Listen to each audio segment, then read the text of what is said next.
आपने बोलने का अवसर दिया। मेरी सरकार जन आकांक्षाओं की पूर्ति, सबका साथ, सबका विकास, सबका विश्वास और सबका प्रयास के लक्ष्य को सामने रखते हुए सभी वर्गों की उन्नति, कल्याण और प्रदेश की सुशासन, सुरक्षा, विकास को आगे बढ़ाने में कृत संकल्प है। और लगातार माननीय मुख्यमंत्री जी के द्वारा उत्तर प्रदेश को आगे बढ़ाने के लिए प्रयास हो रहा है। आज उत्तर प्रदेश भारत की तेजी से बढ़ती हुई अर्थव्यवस्था में से एक है। राष्ट्रीय सकल घरेलू उत्पाद के 8% का योगदान करता है। भारत की सबसे अधिक लगभग 25 करोड़ की आबादी का ये प्रदेश है, जहाँ पर उपभोक्ता भी हैं, श्रम भी है। माननीय प्रधानमंत्री जी नरेंद्र मोदी जी के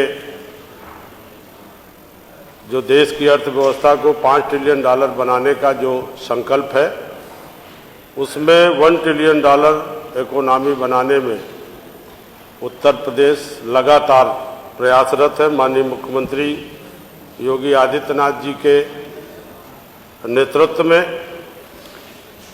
जो 2018 में ग्लोबल इन्वेस्टर समिट हुई थी, ग्राउंड सेरेमनी आयोजित कर यह साबित किया गया कि बेहतर कानून व्यवस्था, मजबूत आधारभूत ढांचा, सुगम यातायात, सरकारी तंत्र का निवेशकों के साथ ईज ऑफ डूइंग बिजनेस व्यवस्था से उत्तर प्रदेश देश के ग्रोथ इंजन की ओर बढ़ रहा है। मानवर अभी हाल में ही G20 का भारत को नेतृत्व करने का अवसर मिला। मैं बधाई दूंगा माननीय मोदी जी को। अभी 2 शहरों में, आगरा और लखनऊ में G20 की बैठकें हुई, हम लोगों को भी जाने का अवसर मिला। अभी 2 जगह आने वाले दिनों में बैठकें होनी है, वाराणसी और गौतम बुद्ध नगर में। ये बड़े सौभाग्य की बात है। हमारे जो उत्तर प्रदेश में अभी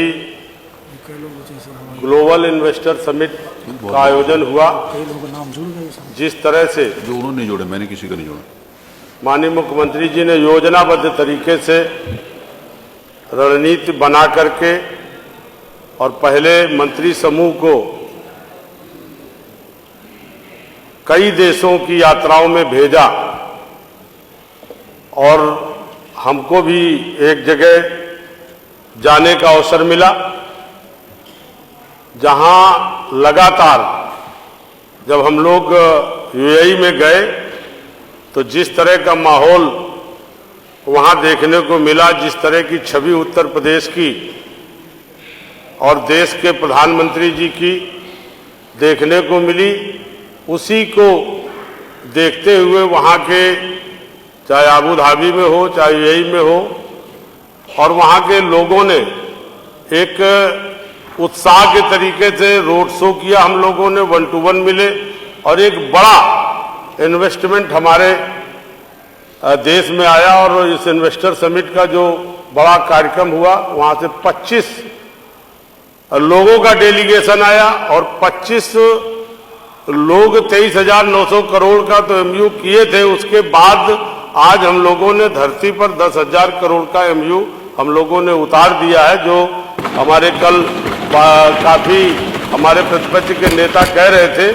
तो 10,000 करोड़ का MOU हम लोगों ने करके और एक रणनीति के तहत कि जो भी हमारा इन्वेस्टर के लिए हमारे पूरे सदन के जितने MLA 75 जनपदों में कार्यक्रम हुआ, देश के हमारे कई अनेक बड़े शहरों में कार्यक्रम हुआ, जहां माननीय मुख्यमंत्री जी और हमारे तमाम मंत्री और बहुत अधिकारी गए।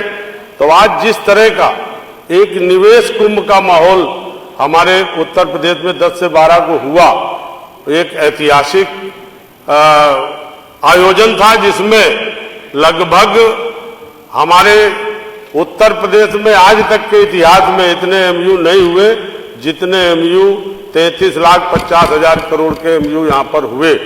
जिससे आज एक कानून व्यवस्था, इंफ्रास्ट्रक्चर का जो डेवलपमेंट है, इन सब मुद्दों को लेकर के ही आज उत्तर प्रदेश की तरफ हमारे पूरे देश और दुनिया की निगाहें हैं, और जिससे लगातार उत्तर प्रदेश आगे बढ़ रहा है। और इसमें जो भी हमारे लोगों का सहयोग है, हमारे प्रतिपक्ष के नेता तमाम कल बातें बोल रहे थे, तो जिस तरह से हम लोगों की नीति है, जिस तरह से हमारी नीतियां हैं, 25 नीतियां जो हम लोगों ने बनाई है, उनको देख करके और एक उत्तर प्रदेश में कानून व्यवस्था के माहौल को देख करके आज तमाम तरीके से हमारे उत्तर प्रदेश में निवेशक हमारे यहाँ उत्तर प्रदेश में आ रहे हैं। उसी के चलते मानवर आज हम लोग उत्तर प्रदेश में आगे बढ़ाने में लगातार प्रयासरत हैं। मैं मानवर आपका आभार व्यक्त करता हूं। आप भी एक देश में गए थे, जिस तरह से आज हमारे को दायित्व मिला, जब मैं मंत्री बनाया गया तो उत्तर प्रदेश में खादी और एमएसएमई, हथकरघा और वस्त्र उद्योग का जिस तरह से हमें दायित्व मिला, जब माननीय मुख्यमंत्री जी ने इतना बड़ा इन्वेस्ट उत्तर प्रदेश में आया और हम लोगों को निर्देश दिया कि आप उत्तर प्रदेश में लैंड बैंक की तैयारी करिए।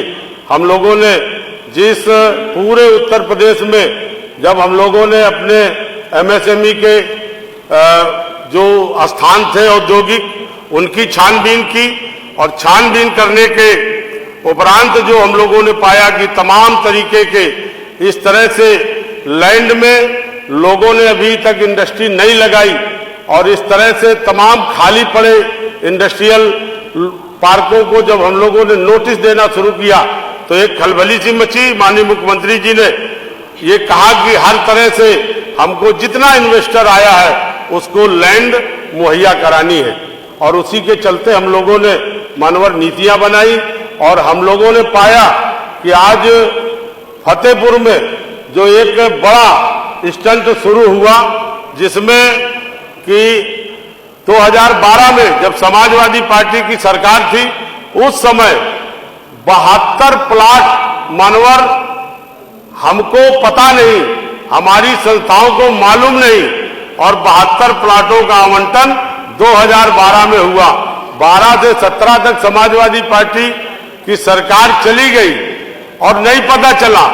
17 से 22 और 22 में मानवर मैं 11 महीने से मंत्री होने के बाद भी वो नहीं पता चला। जब माननीय मुख्यमंत्री जी ने अभी इन्वेस्टर समिट के बाद जब हम लोगों ने समीक्षा बैठक ली और उसमें जब हम लोगों ने ये चीज को पता चला तो मानवर हम ही ने उसका खुलासा किया, मीडिया के लोगों को बताया, और संस्था के द्वारा हम लोगों ने लिख करके भी दिलाया कि जब हमने न दस्तखत किया न कहीं मांग की, और इसके बाद इतने प्लाट 11 वर्षों से आवंटित पड़े रहे, किसी ने उसकी सुध नहीं ली।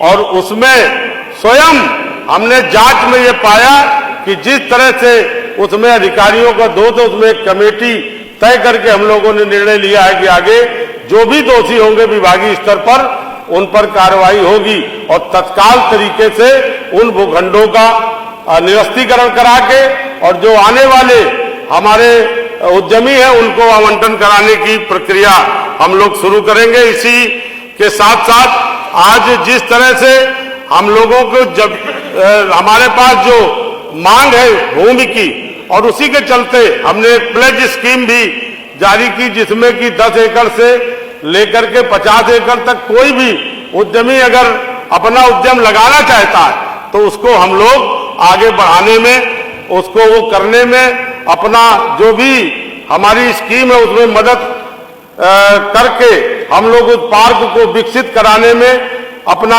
1% ब्याज पर हम लोग उसको धन देने का काम करेंगे। इसी तरह एमएसएमई में भी हम लोगों ने 7 करोड़ से 14 करोड़ तक का, उसमें 2 करोड़ पर ईयर 50% अवस्थापना का धन हम लोगों ने निर्गत करने की जो स्कीमें बनाई है, तो बहुत सारे प्रस्ताव हम लोगों के मानवर आ रहे धन्यवाद हैं। माननीय मंत्री जी।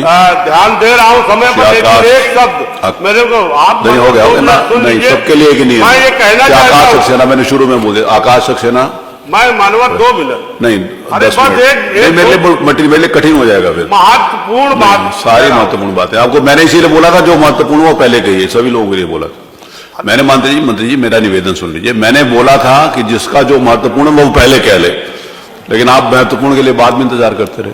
अरे विषय मानवर, अब आपने नहीं, मैंने सबके लिए समय निर्धारित किया, पूरे हाउस के लिए वो सब बराबर है। मैंने पहले माननीय कह दिया था, माननीय मंत्री जी लोग 10 मिनट बोलेंगे, माननीय सदस्य 7 मिनट। मानवर जिस तरह से 1 मिनट आप बैठ जाओ आकाश जी। जिस आकाश जी तरह बैठ से जाइए। मानवर हम लोगों पर सार्वजनिक जीवन में जब आप आए पहली बार, वो सबके साथ हैं, लेकिन इस समय तो जो समय निर्धारित है, थोड़ा सा हम अगर सभी लोग उसको पालन करेंगे तो आप मेरा मानवर निवेदन है। जो थे सर, ज्यादा समय तो सर आप पहले नंबर पर हम लोगों का था, इसलिए देर चलिए। में तो आप वो करते हो। धन्यवाद ज्यादा समय आकाश आप ले ले रहे जी, हैं। बैठिए माननीय मंत्री जी बैठिए। श्री अरे आकाश, मानवर, मैं ये कहना चाहता हूं कि जो संस्थाएं, अच्छा नहीं रहेगा मेरे को, अगर माननीय मंत्री जी को 2 बार कहना पड़े बैठो तो मेरे ख्याल से शोभा नहीं देगा। अध्यक्ष जी, जो आप